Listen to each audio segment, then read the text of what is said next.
but I have a general sense of where the breakpoints are on demographics now.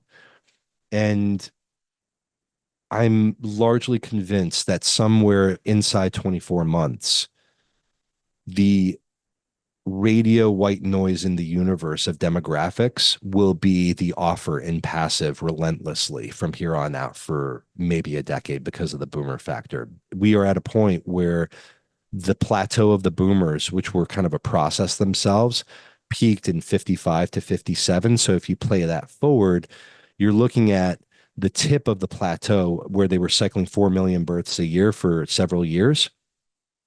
The start of that plateau is now 68 years old later this year. How much longer can they hold out without beginning to draw down and sell stock?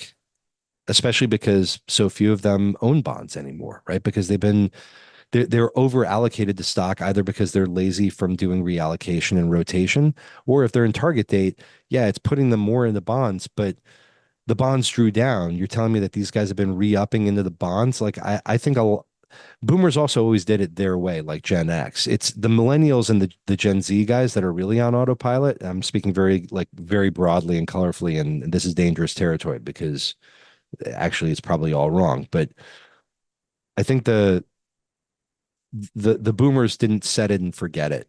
Like my dad is not in the target date fund. You know what I mean? Like my dad owns index funds, but because a financial advisor told him to. My 30-year-old younger peers are in target date funds.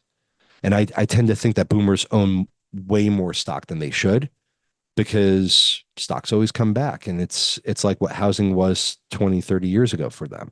And now they have to sell it, to your point.